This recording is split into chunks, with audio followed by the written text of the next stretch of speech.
ചിരിക്കരുതേ. ഈ ബ്രോഡാഡി എന്ന് പറയുന്ന ഒരു സിനിമ പൃഥ്വിരാജ് സംവിധാനം ചെയ്ത് അഭിനയിച്ചതാണ്.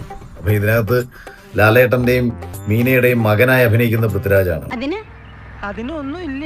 യഥാർത്ഥത്തിൽ ആ കഥാപാത്രം എന്ന് പറയുന്നത് ഒരു 25-26 വയസ്സുള്ള ഒരാൾ ചെയ്യേണ്ടിയിരുന്ന ഒരു കഥാപാത്രമാണ്.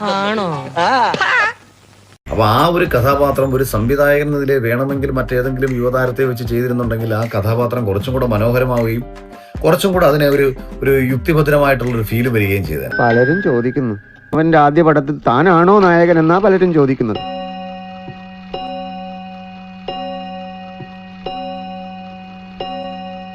ആ പറഞ്ഞവനെ ഇങ്ങോട്ട് വിളിച്ചോണ്ടാ, അടിച്ചവന്റെ കർണക്കുട്ടി ഞാൻ പൊട്ടിക്കും.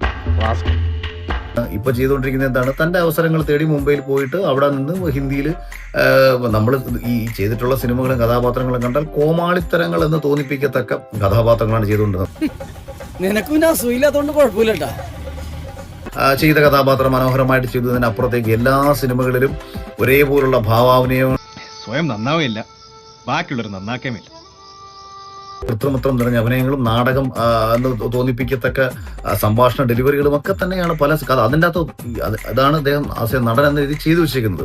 കണ്ണെത്തുന്നിടത്ത് കൈയും, കൈയെത്തുന്നിടത്ത് മനസ്സും, മനസ്സെത്തുന്നിടത്ത് ഭാവവും, ഭാവത്തുന്നിടത്ത് രസവും ഉണ്ടാകണം. അതാണ് അഭിനയം. ഈ ചെയ്തിട്ടുള്ള സിനിമകളും കഥാപാത്രങ്ങളും കണ്ടാൽ കോമാളിത്തരങ്ങൾ എന്ന് തോന്നിപ്പിക്കത്തക്ക കഥാപാത്രങ്ങളാണ് ചെയ്തുകൊണ്ട്. ഇനി അവന്റെ വരവാണ്, സാക്ഷാൽ അഖിൽ മാരാർ, അഖിൽ കട്ടാത്തൽ.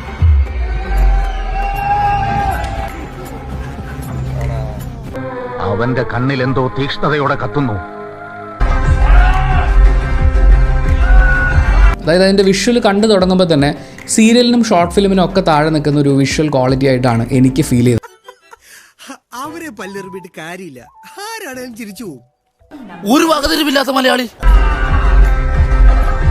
ഇന്നലെ വീട്ടിൽ ചെന്നിട്ട് ഞാനിത് ഓർത്തത്ര ചിരിച്ചെന്നറിയോ?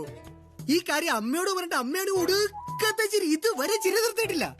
ശരിക്കും പുള്ളിയുടെ അച്ഛൻ്റെ ക്യാരക്ടർ ചെയ്തിട്ടുള്ള ജാഫർ ഇടുക്കി പറഞ്ഞതുപോലെ ചട്ടമ്പികൾക്ക് കൂടി അപമാനമാണല്ലോ എന്ന് പറയുന്ന ആ ഒരു സംഭവമൊക്കെ എനിക്കും ശരിയാണെന്ന് തോന്നുന്നു. അപമാനത്തിന് തന്നെ അപമാനമാണ് നീ.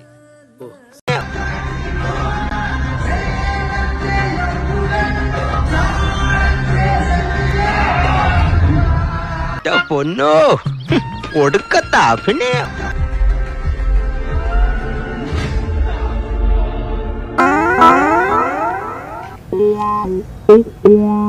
നന്നായിട്ടുണ്ട്. ചാറിയ ഫൈറ്റ് എന്തൊക്കെയോ കാണിക്കും. നേരത്തെ പറഞ്ഞ ശ്രീത് പാലിയൊക്കെ ആയിട്ട് ഷെന്റെ പോലെ മനങ്ങളുടെ ഉത്സവം. അച്ഛൻ പറഞ്ഞു ഇതിലും ഭേദം കട്ടപ്പാറയായി കക്കാൻ ഇറങ്ങുന്നതാണ്.